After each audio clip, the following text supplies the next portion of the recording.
Сегодня 27 апреля 2025 года. Всем привет из Перу, из Лимы, столицы Перу. Сейчас мы идем до магазина. У нас уже вечер, воскресенье. Всем привет. До магазина купить чего-нибудь к вечеру. У нас сегодня будет шашлык. Мы с Лисет только вдвоем. Решил вам поснимать немного улиц перуанских, лимских. Это осень, уже заканчивается, можно сказать, последний месяц. Май, последний осенний месяц. Погода хорошая. Днем где-то 25-26 градусов. Ночью, чуть-чуть ночью становится прохладнее. До где-то 17-18 падает уже температура. Но особо как бы еще не чувствуется.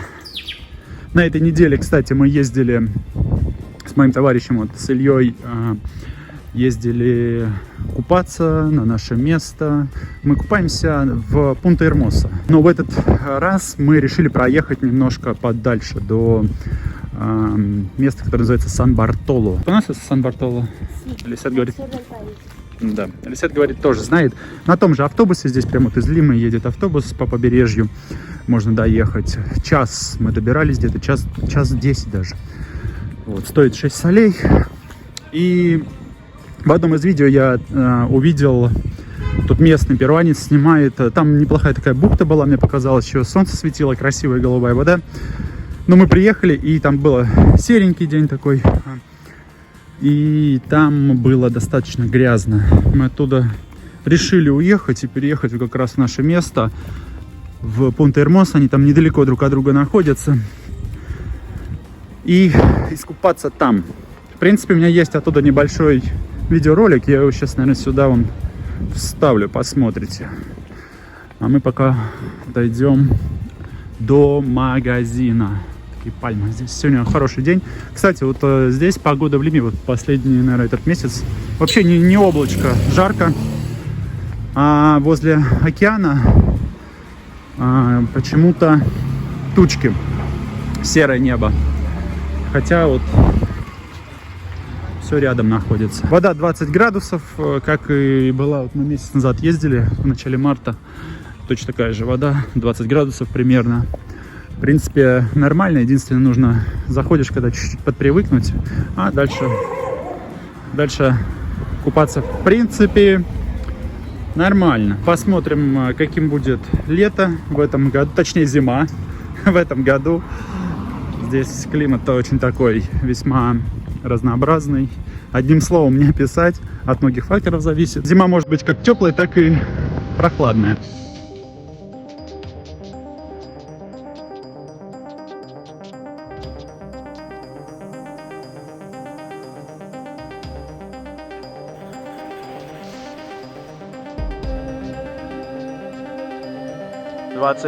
Апреля 2025 года. Приехали на новое место. Сан-Бартоло называется. В той же стороне, получается, юг Лимы. На обычном автобусе городском 1,5 часа ехали до сюда. 6 солей стоит. Илья жалуется жене, что я его завез черти куда. То есть я, наверное, позвонил, узнал, как она отреагирует. Если бы она сказала, что это вы что, с ума сошли, что ли? Вот она говорит, нормальная вот так вроде реакция. То есть... Она знает вообще про место это? Ну, конечно, она здесь родила. Она провела детство вот здесь вот, рядом. У них как бы дом был на пляже там, типа дачи. И они все детство, можно сказать, провели вот здесь. Поэтому она знает. Но за это время все изменилось. Здесь раньше ничего не было. А сейчас вот настроили. Слушай, а мы здесь не шли ли по этой дороге? Не, мы здесь вообще первый раз. Ну я точно. Просто похоже на ту же дорогу, где мы шли. Помнишь, пальмы там были? Да. Ну там по развитию все равно. Здесь все такое. Вся надежда на пляж. Так, ребята, мы подходим к месту. Вот такая бухта. Смотри, пляж я видел вон там. Вот тот или вот тот. Что-то подозрительно. Там Никого где? я не вижу, чтобы кто-то купался. Пойдем посмотрим. Но вид неплохой. Такая бухточка. Блин, здесь когда солнце светит, вода такая голубая, красивая. Ну, по видео я смотрел. Неплохо было. Сейчас спускаемся, проверим. Там кто-то на пирсе, по-моему, купается. Ну да, если что. О, олеандры красивые какие. Ты уже все, да, это настроение пропало купаться? Почему? Нет еще? Мне интересно, это же новое место. Ну. Здесь красивое место именно фотографически, как это сказать. хорошая картинка здесь. Да, вот я тебе говорю, солнце, когда здесь вода голубая, красивая кажется.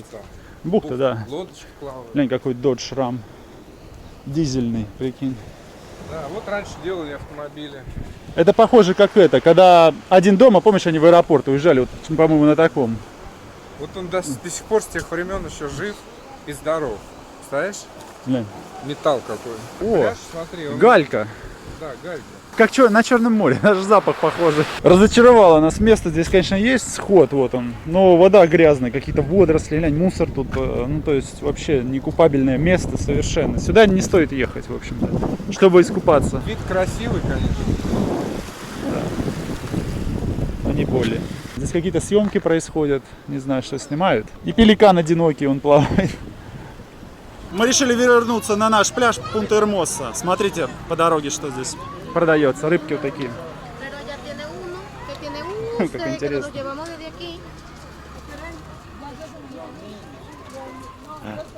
Первый раз такое вижу. Тоже интересный бизнес, как бы никто об этом особо не знает, да? Ну да. А люди занимаются там такими интересными делами. Раз в год приезжают серферы, и там самая большая левая волна, которая идет как-то слева, что ли, как-то. О, я вообще первый раз. То есть она очень долгая, она идет очень долго, и она идет как бы. И серферы это очень уважают. То есть они туда раз в год съезжаются, чтобы прокатиться на этой волне. А эта деревушка очень далеко, и там как бы. Ну, весь год почти ничего не происходит. И они ждут вот этого события. И эта волна, то есть не постоянное, да, явление? Я так понимаю, что нет, потому что они только в определенный сезон собираются. О. Может, это связано с климатом?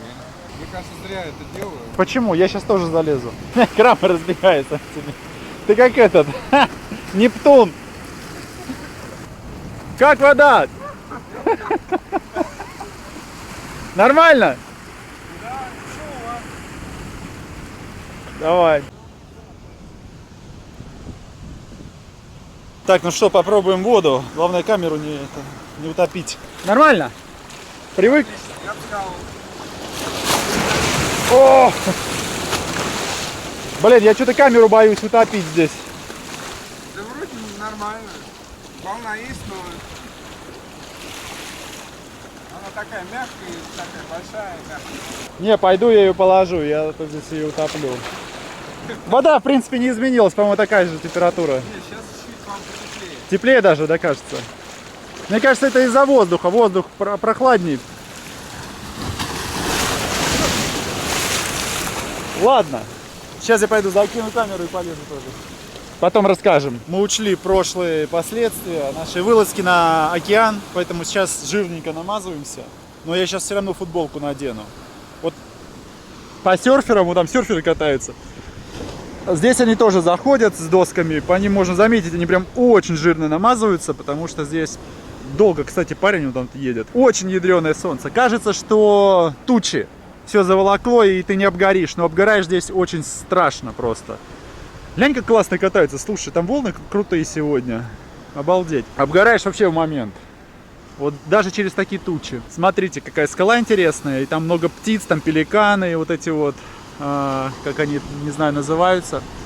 И все белое, это в их гуано. Кстати, здесь война была в Перу с Чили в те времена еще, какой, 19-й, по-моему, век. Они как раз воевали вот из-за гуано, в том числе. Раньше это было очень ценным, как это сказать, продуктом, потому что земли нужно было удобрять, и гуано как раз использовалась в этих целях. Сейчас перекусим, и мы еще раз пойдем, да, в любом случае. Да. Вот такой вид. А здесь у нас вот такой вид. Здесь, когда светит солнце, конечно, вода прозрачная, очень красивая, прикольно. Блин, катаются классно, такие волны обалденные сегодня. Обнаружили черепаху, не знаю, получится сейчас заснять. Она уже раз 5 выныривала. Я после 5-го раза решил взять камеру. Вон там вот она, вот здесь вот. Выныривает, голову показывает. Вон Илья тоже на съемке. Красиво сегодня, волны хорошие, катаются ребята, вон, серферы. Серферов стало еще больше. Смотри, как красиво катится, вот он долго, да, достаточно. Держит волну. Вообще обалдеть, до сих пор стоит. Да. Черепаха вот здесь вот появляется. Сейчас, думаю, залезть еще разочек и поедем. Что ты там наблюдаешь? Камень. Туда, если смотреться, Ага. там много крабов. Да, вон вижу, ползают. А так их не видно. Вон они под цвет камня. Да. Прямо, да. Я думаю, здесь и лангусты могут быть. Миша ж говорил, тоже он где-то ловил. Здесь такие камни, они любят.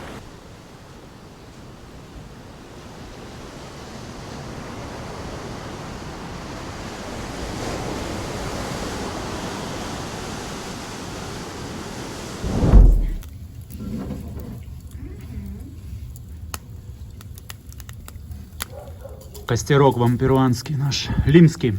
Смотрите, у нас сегодня закат. Вчера очень классный был закат, кстати. Такой какой-то египетский закат. Перуанская лимская осень. Сейчас будем готовить шашлык. У нас здесь сегодня овощи, чуть-чуть овощей, нас двое всего лишь.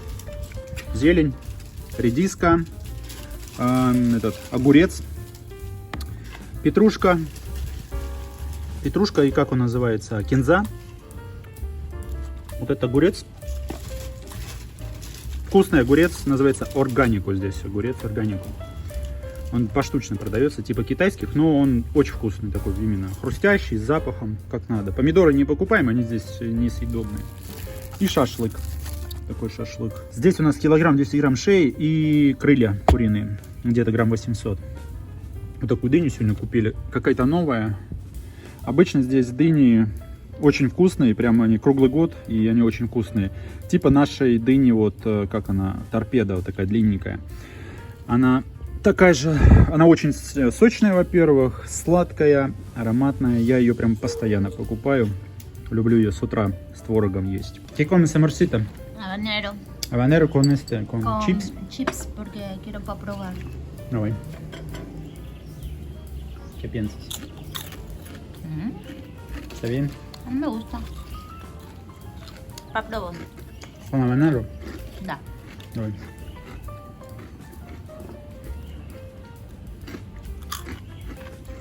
Кстати, были на днях, когда в пятницу были, нас пригласил мой французский друг, товарищ, к себе на день рождения в ресторан. Сегодня на день рождения пригласил мой французский друг, товарищ Уильям в ресторан. Такой очень красивый вид. Единственное, сейчас ночь, не видно. Там обалденный вид на Лиму. ¿Recuerdas cómo se llama este restaurante donde celebramos cumpleaños de William? Es un hotel estelar, Estelar. pero se llama Piso 21. Es Это- un hotel, dentro de un hotel hacen reservas. Да. Это, в общем, отель, в котором есть ресторан на 21 этаже. Там очень крутой вид открывается на Лиму. И вот сейчас классные закаты, и там 100% очень крутые закаты будут. Такой хороший отель в самом центре, Мирафлорес. Там, кстати, есть меню. Здесь называется это меню, но по-нашему это бизнес-ланч. Можете прийти прям бизнес-ланч, купить в обед, в обычный день. Вильям, по-моему, говорил, стоит 20 солей бизнес-ланч. Если не изменяет память, это обычно первое дают суп. Второе, там тоже какой-то гарнир с мясом или с курицей или рыбой. И компот. Вот. У нас здесь на районе стоит 12 солей. Это достаточно дешево, там 270 где-то рублей.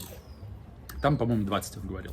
И там самое главное, что внутри ресторан, прям такой хороший ресторан, красиво. И вид очень крутой на Лиму с 21 этажа. И он, что самое главное, находится рядом прям с океаном, но недалеко. И, соответственно, виден закат, прям как садится солнце в океан. Вот. Но не в этом даже дело. Мы пришли день рождения отмечать, смотрю, много столов накрыто. И там пришла семья вот как раз Вильяма, девушки, Милагрос. И мы так нормально посидели. Но единственное, конечно, у них все достаточно скучно, не так, как у нас. Никто алкоголь не пьет, ничего такого, никакой развлекательной программы. Просто там вынесли нам первое блюдо, второе. Первое блюдо чуть-чуть севичи, совсем на дне, ну, совершенно не по-нашему. То есть совсем мало еды получилось. На донышке севичи, но я заснял это все видео. Servilleta, por favor. Tiradito pescado. Gracias. Второе блюдо – тушеная говядина с пюре. Aparece.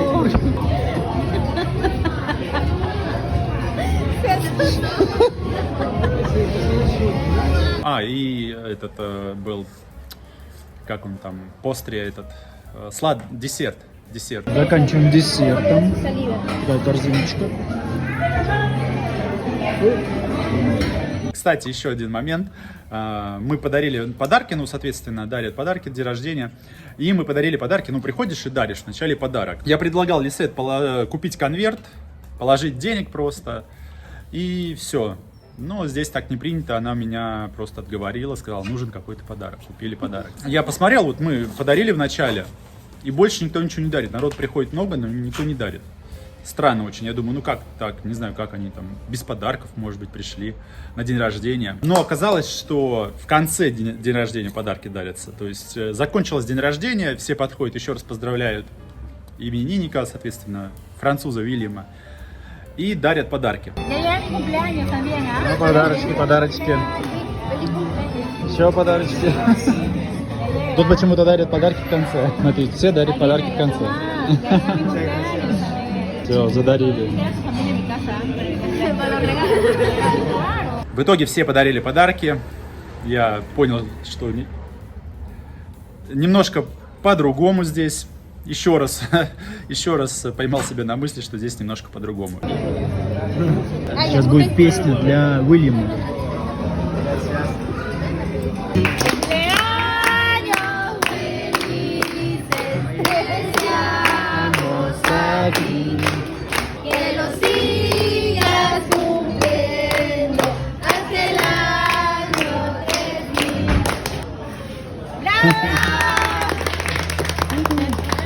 Что было дальше? Все разошлись, мы спустились, соответственно, с 21 этажа вниз.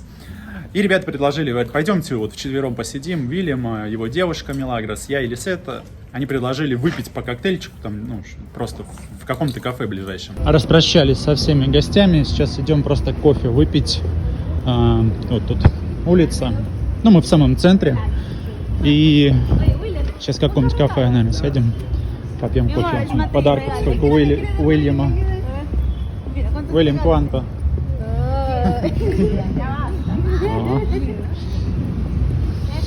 Сейчас пойдем где-нибудь попьем кофе. Забрели в такое кафе. Смотрите, я заказал себе пинья коладо без алкоголя. Красивое кафе. Ждем коктейли свои. Дождались коктейлей. Пинья коладо у меня. Не знаю, как называется. С корицей. Лисет. Красивая. Или ром с колой. Фелис куплянис. Вильям.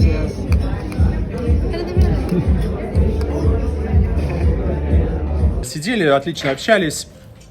Уже было достаточно поздно. И мы начинаем расходиться. И приносят нам счет. С ума сходит эта собака Лисет. Сейчас переключу, покажу. Спятил совсем. Сумасшедшая собака. Просто лютая. Зверь. Дьявол. Я его Валера зову. Вообще с ума сходит. 13 лет. 13 лет собаке.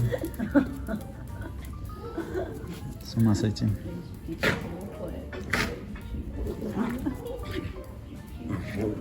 Ненавидит всех, кто приходит сюда в дом. Когда мы собираемся с ребятами, он всех ненавидит. На чем остановились? Коктейли, ребята. Мы выпили. Приносят счет. Ты на день рождения, да, как я понимаю, пришел, подарок подарил, все нормально, тебя приглашают выпить по коктейльчику. И Лисет спрашивает, сколько там по счету. И в итоге получилось, что мы разделили счет напополам. У нас в России не очень, да, принято. Тебя, тем более ребята позвали коктейль попить после уже дня рождения. У нас принято, что именинник, он до конца, да, в свой день рождения, оплачивает все, да, с тебя подарок. Вот. А здесь почему-то мы разделили счет. Я об этом сказал Лисет. Она говорит, что это нормально. То есть, если бы, ребята хотели сами заплатить, они бы предложили, сказали бы, что не надо, мы оплатим. Но даже не в этом дело. Она говорит, что это, в принципе, здесь так принято, это нормально. Вот. Но, насколько я помню, у нас немножко по-другому все-таки. Но я как бы вообще не против даже там 60-70 солей. Просто как сам факт, как различие между нашими культурами, я вам вот рассказываю, как здесь это устроено. Еще здесь в апреле достаточно много событий произошло на, как это сказать, для Перу. Такие новостные события. Но я смотрю, у меня уже там мангал подходит. Надо сейчас будет разгребать и начинать жарить шашлык, а то уже темнеет. Я, наверное, новости вам расскажу. Может быть, сегодня, а может быть, завтра подзапишу. Что тут произошло в апреле. Какие новости? Вот опять собака играется с игрушкой. Лисет смеется.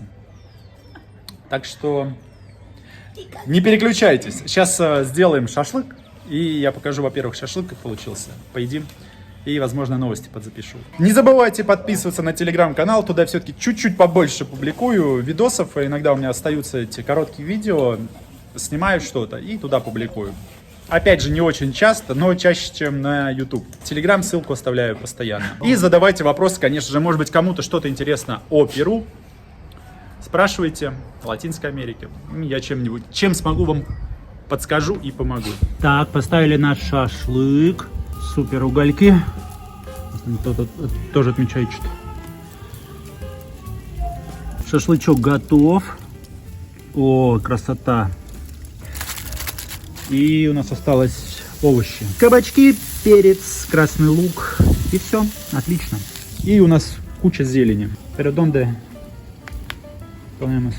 Все готово, ребята, у нас. Смотрите, какая красота. Лисет переложила в тарелочку удобную. Сейчас будем пробовать шашлык. Право, ты не сам, бре. Sí, amor, dame mi. Давай. Оп. Агара. О, еще все горяченькое такое, класс. Тут пимента. Смотрите.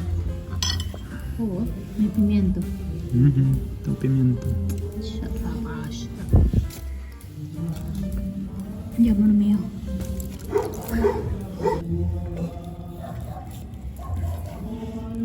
¿Ah? О, Sí hay juguito. Хорошо. да. Вкусно. Рико. Очень вкусно. Да, очень вкусно, amor de mi vida. Вообще. Шашлык из шеи, конечно, вкуснее всего. Ну все, приятного нам визита. Новости расскажу, наверное, завтра тогда.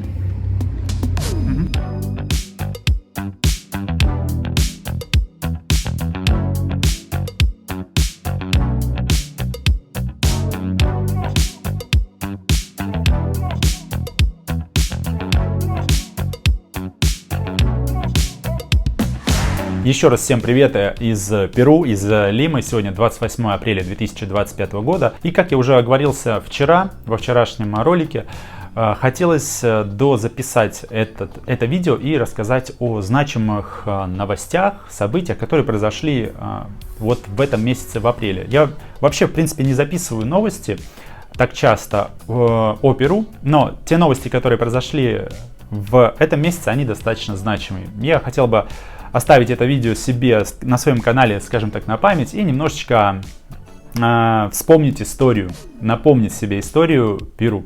Итак, что же случилось в апреле и почему я решил записать видео именно вот с новостями в этом месяце. В этом месяце, 24 числа, получается, в прошлый четверг, вот на той неделе, умер один из самых известных политиков, бывших президентов Перу, Альберто Фухимори. Альберто Фухимори, он сам родом из Лимы, но его родители это иммигранты из Японии. Он правил с 1990 по 2000 год. И в 1990 году он, как пишут, случайно победил у еще одного известного здесь кандидата, человека, Марио Варгаса Льосы. Это нобелевский лауреат, который жил здесь в Лиме. Он писатель, и, кстати, его книги можно даже сейчас купить на Озон и на Вайлдберрис. Его знаменитый роман продается на Вайлдберрис и на Озон, называется «Война конца света». Так что можете перейти, посмотреть, почитать об этом писатель, он внес большой вклад в мировую литературу. Если кто-то не знает, скорее всего, вы его не знаете, но тем не менее, кто интересуется литературой, особенно мировой, я думаю, слышали о нем. И не зря его книги продаются даже на наших маркетплейсах. Но не в этом суть. Главная новость — это смерть Фухимори. Сейчас расскажу, почему здесь этому уделяется внимание и чем же он был знаменит. В то время, где-то в 80-е, 90-е годы, здесь в Перу, как сказать, происходили достаточно много терактов, были вооруженные группы из-за одной известной группировки Сандеро Люминоса. И он пообещал в своей предвыборной кампании, во-первых, побороться с этой группой, а во-вторых, он пообещал как-то совладать с экономическим кризисом, который здесь разгорелся в начале 90-х годов. Была высокая инфляция в несколько тысяч %, и он это выполнил. Но я вот когда поговорил с Лисет даже об этом событии, мы разговаривали, я у нее спрашивал, как люди относятся к Фухимори. Мы разговаривали вот как раз о его смерти. И она говорит, что люди, большинство говорит, что они в принципе довольны его правлением, несмотря на не только положительные моменты, но и отрицательные, о которых сейчас мы поговорим. Но, например, с группировкой он там разобрался тоже благодаря, по-моему, военным, она сказала, я точно не понял, какая-то тоже вот структура в Перу существовала, военизированная, которая помогла ему вот именно побороть преступность, даже не преступность, а вот террористическую преступность, скажем так. И в 92 году он посадил главаря вот этой группировки Сандеро Люминоса. Переводится как Сандеро — это как тропинка, путь, а Люминоса — как светлая тропа. С инфляцией он тоже поборолся, кстати, привлек достаточно много инвестиций, начали строиться дороги в отдаленные уголки Перу, в сельскую местность, и народ тоже был доволен, но были и минусы. Его правление вот за эти 10 лет, оно сводилось все больше к автократии. И принимались некоторые законы не очень положительные, скажем так. И уже в 2000 году он сбежал из Перу в Японию и факсом прислал письмо о своей отставке. Но в 2005, по-моему, году его арестовали в Чили и экстрадировали в Перу. В 2007 году его осудили. И вот с 2007 года по 2023, декабрь 2023 года, он сидел в тюрьме здесь, в Перу. Несмотря на то, что он, в принципе, у народа по большей части вызывал положительные эмоции. Еще один интересный нюанс, парадокс в том, что вот его выпустили, получается, в декабре 23 года, сбавив ему срок. По состоянию здоровья он был болен раком, он от рака как раз и умер. И в Перу вот эти 3 дня, с 24 по 27, получается, был объявлен траур в стране. Представляете, человека осудили, он сидел, получается, там сколько, около 15 лет в тюрьме перуанской. Его выпускают на свободу буквально, 4 месяца назад. И объявляют траур. То есть страна как бы... Я это не совсем понимаю, как это работает. Как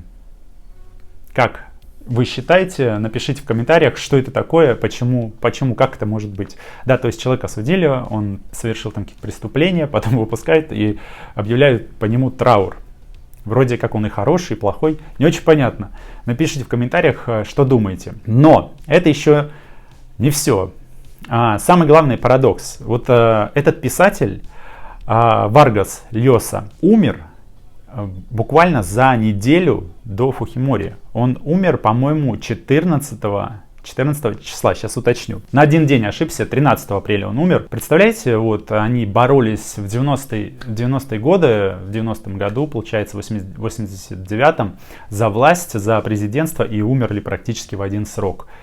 Кстати, Мария Варгас Льоса было 89 лет, на 89-м, по-моему, году он скончался, а Фухимори 86. Но помимо этого еще в этом месяце был осужден еще один прошлый президент, который правил здесь с 11, по-моему, по 16 год. Президент прошлый, получается, и его жена. Их вдвоем осудили за то, что их предвыборная кампания спонсировалась какой-то бразильским бизнесом, бразильской компанией.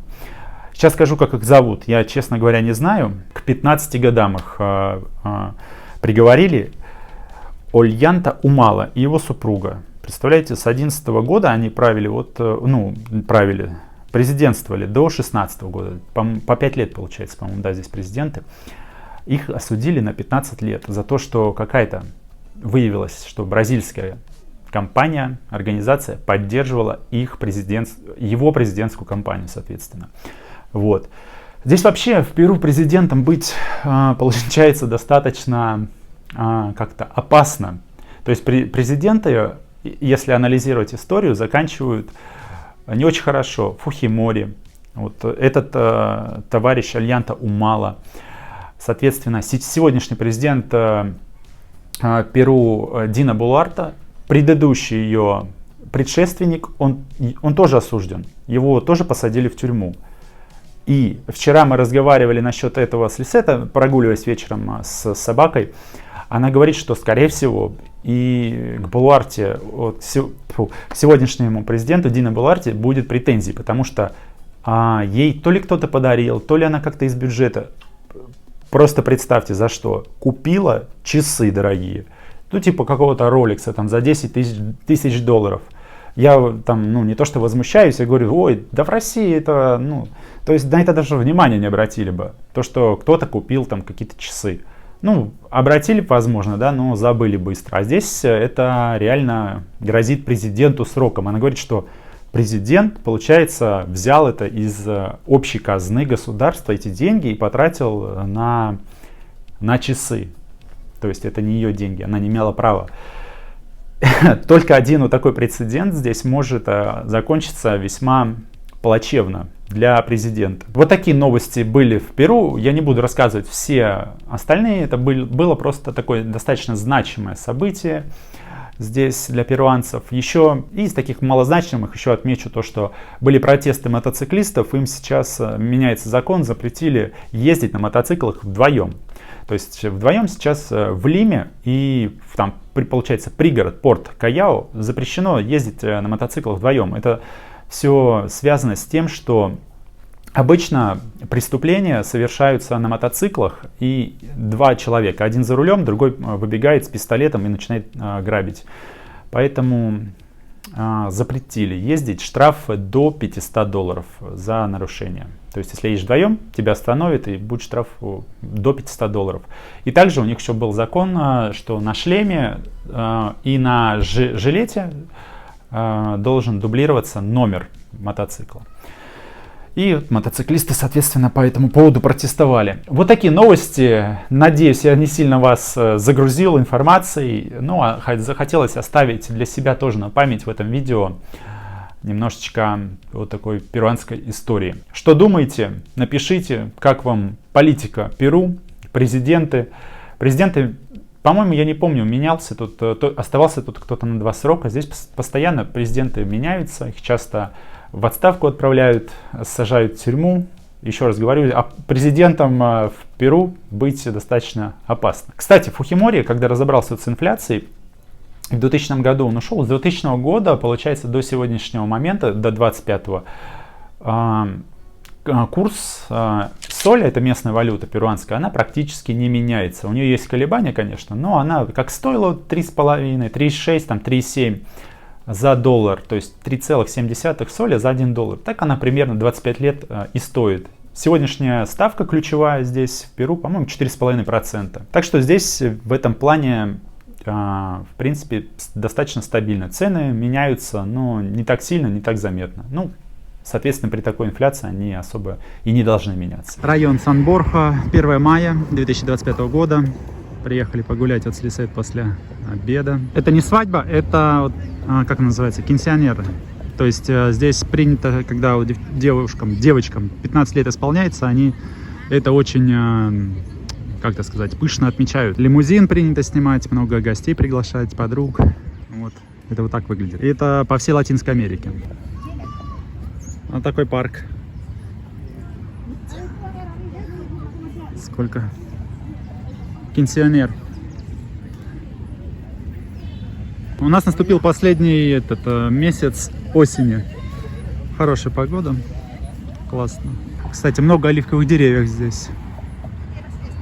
Смотрите, оливки растут. А вон там розовый сейба цветет. Красивое тоже дерево. Оливки никто здесь не собирает. Смотрите, они черные уже падают. Вот они, сколько их тут. Я их сорву.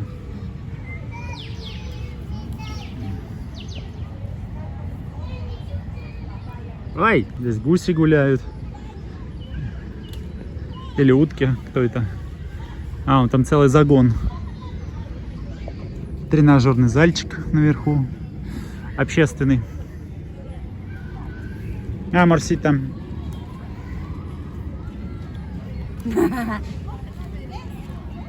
Vamos. Ajá. Ganso pato. Ah, sí, pato.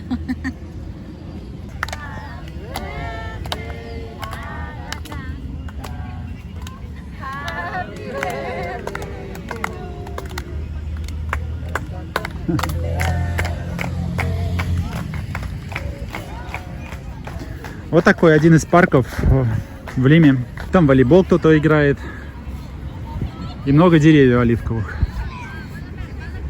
Ой, здесь оливки покрупнее, смотрите. О, какая оливка здоровая. Там были мелкие, а эти прям какой-то сорт другой. Огромные, гигантские. Оливки. Парк называется парк де Фелисидад, по-моему. Парк как-то радости, счастья. Хорошее название. Здорово. Лисет покупает мороженое.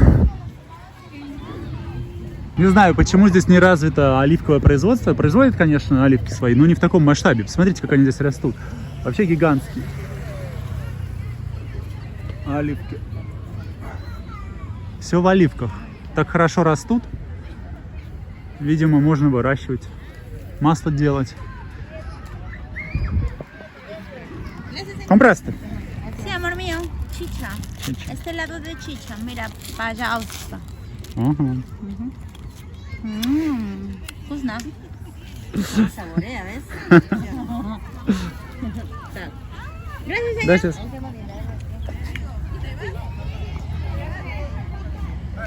Погода градусов, наверное, 25 сейчас, 26. Еще тепло. Покито. А, это лед. Курица. Лед. Yellow. Yellow, да. Продолжаем прогулку по району Сан-Борхо. Здесь такой зал. По-видимому, тоже бесплатный. Не знаю. Тренажеры разные. На открытом воздухе. Сейчас покажу вам панораму. Такая панорама.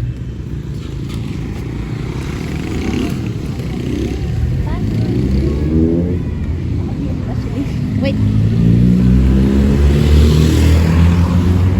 Mira el cielo. Ага.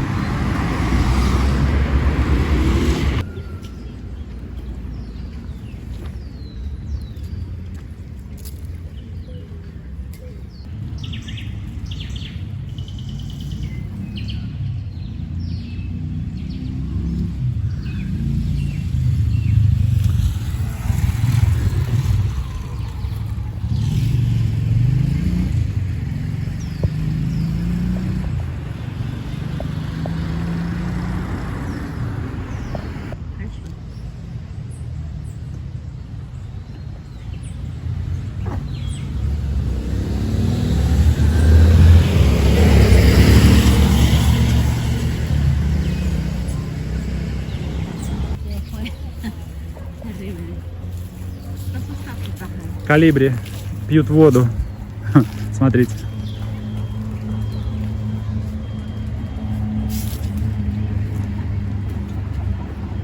Какой-то канал течет И колибри летают, пьют воду. Интересно. Это все район Сан-Борха. Гуляем. Продолжается наша прогулка. С Лисет вместе. Мостик какой-то. Не первый уже.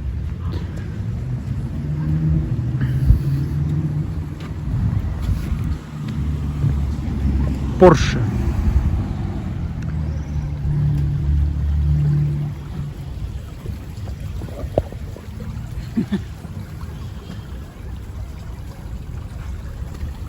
Кулебра. Mi amor.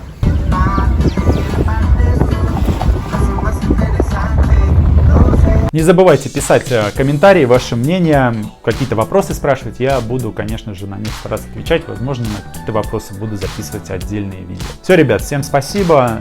Ставим лайки, не забываем, подписываемся на канал, на мой телеграм-канал. Туда я немножко больше выкладываю материала. И до новых встреч. Всем пока.